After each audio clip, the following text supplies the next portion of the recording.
Welcome to this podcast series on Neocharismatic Leadership with author, leadership expert and coach Dr. Gada Angawi and executive leader Martin Headley, where they will both explore the recently published book Neocharismatic Leadership and the coaching topics it covers.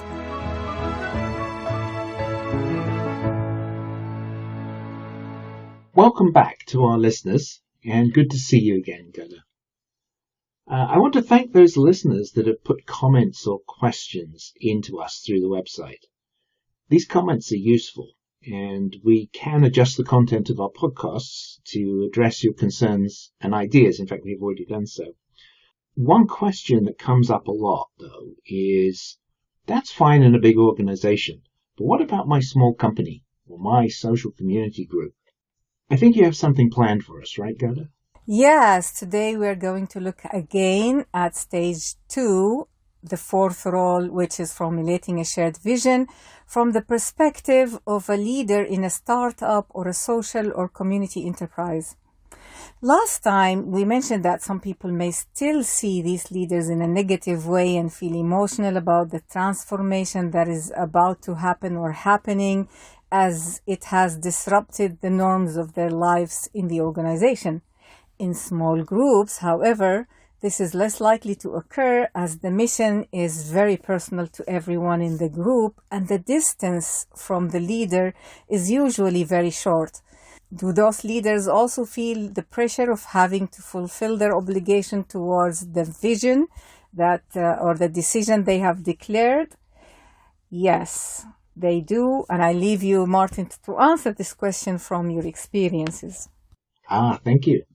Well, yes, the simple answer is yes, the pressure is exactly the same on leaders of small groups. But it's a different type of pressure. It's a pressure born of the hopes of all the group members and yourself.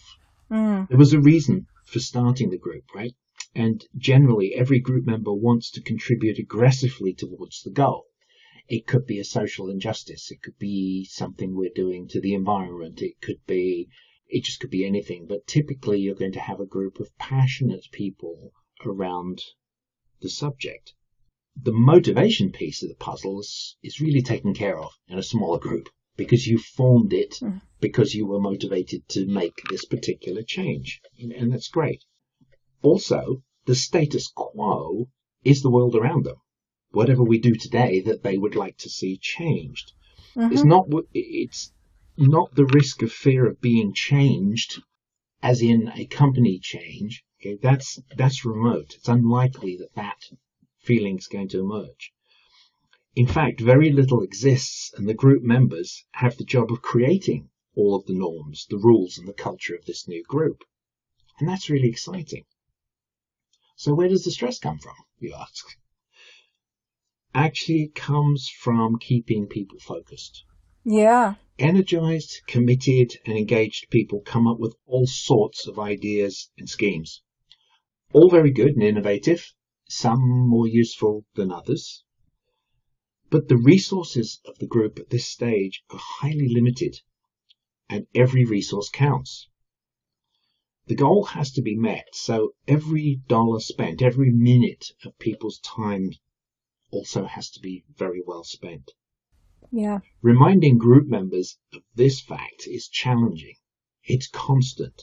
And I think harder to tell excited people with good intentions no than people with very little intentions that they have to change. I think that's where the stress comes from. Yeah, and there are still many great tasks ahead of these leaders. Time will always seem a stretch, as the creation of an organization seems to take much longer than it should. So as they move forward, they discover more obstacles around them as a group. And yet, the goal still must be achieved with limited resources. So the new charismatic leader knows that to get to the goal, time moves very quickly and they must work diligently with their team if anything of what they promised is to happen.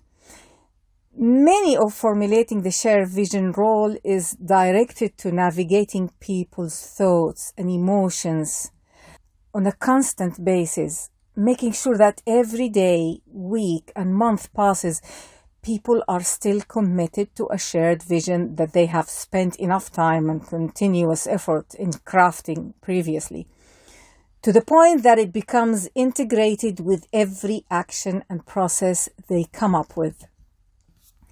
So there is a process of building self-awareness taking place as a leader empathetically listens. The values are dug into, and there is a constant dialogue around past, present, and future in place.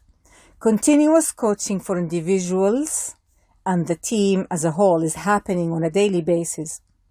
The leader in this role is the strategist, coach, and mentor. The culture is formulated as people speak their minds. This is what happens within teams in large organizations, Martin, but gets unnoticed, as there is already a system and processes in place. Here, the system is not written in stone, and the processes are agile, based on the agile learning that's happening constantly. Yes, so formulating a shared vision in smaller groups then remains very important, just as it is very different.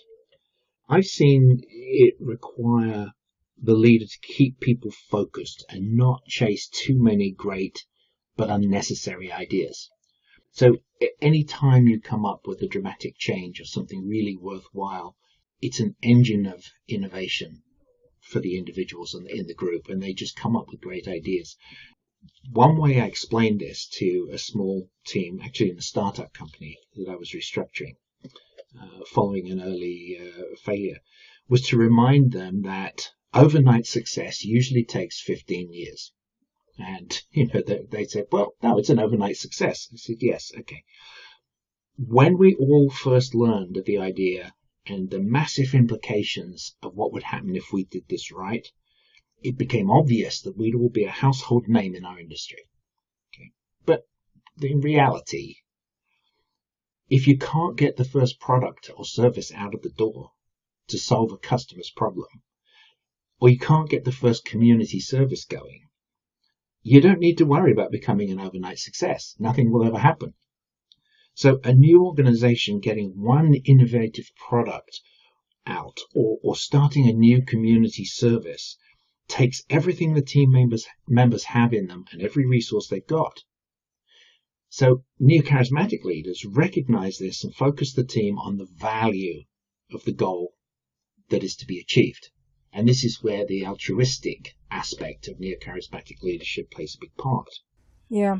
They also make sure that there are sequential goals, each bigger than the last, that lead to the ultimate goal. So stretching, but not unrealistic to start with.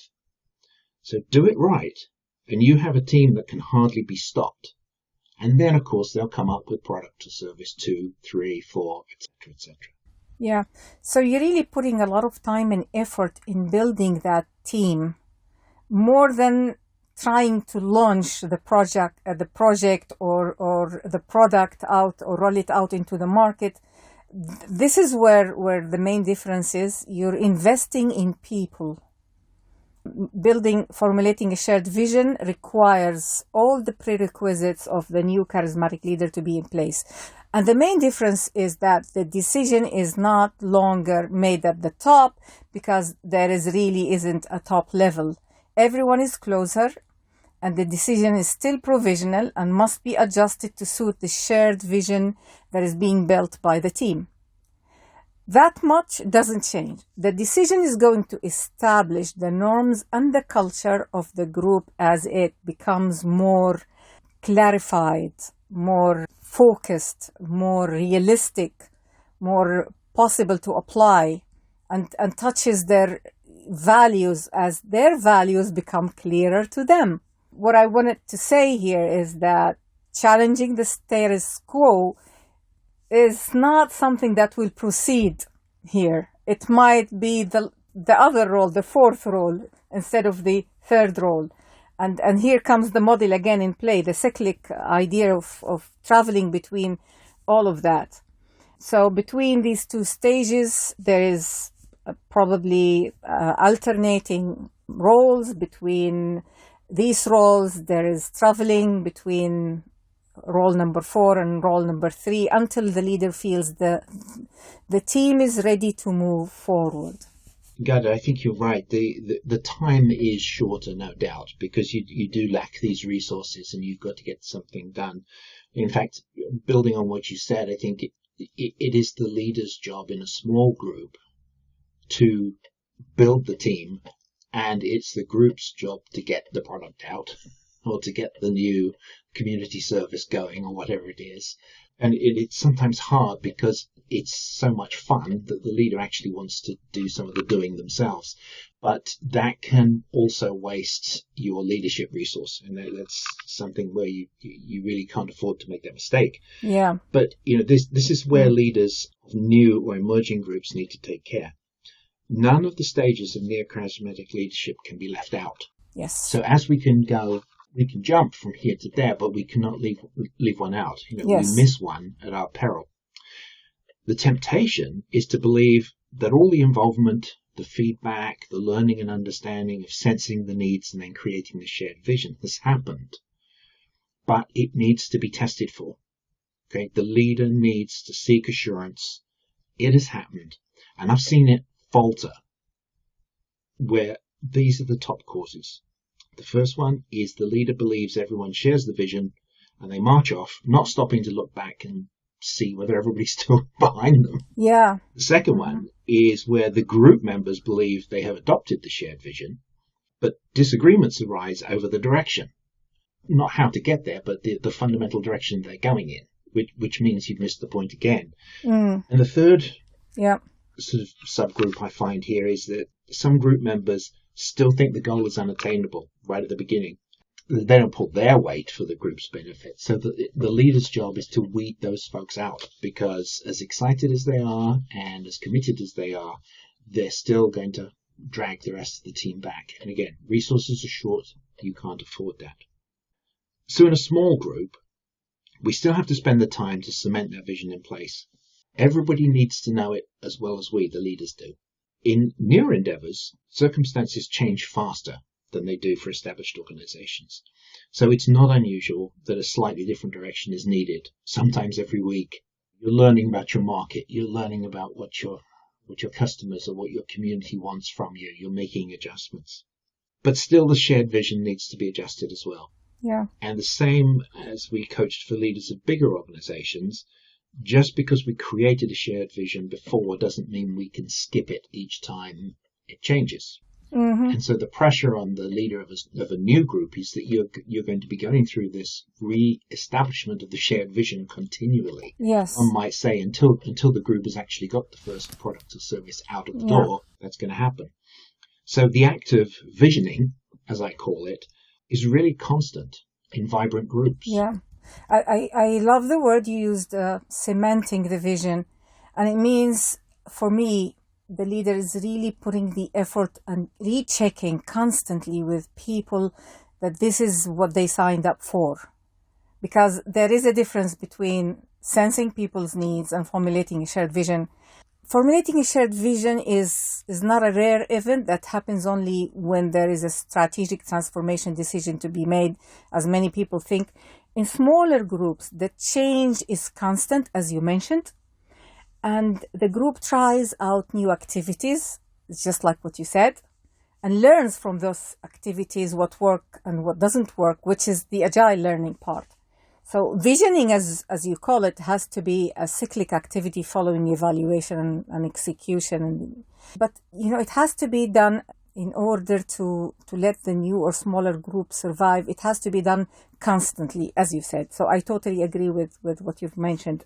If you hasten the process and jump from sensing people need to articulating the vision, skipping the whole process of the formulating the shared vision that we've just explained. And it's very easy to do that because when you're listening to people's needs and they express what their aspirations are from being part of this group, it sends a message to you that they are bought into what you want them to do. So that's the dangerous part here. And I really want to emphasize the thin line between the two.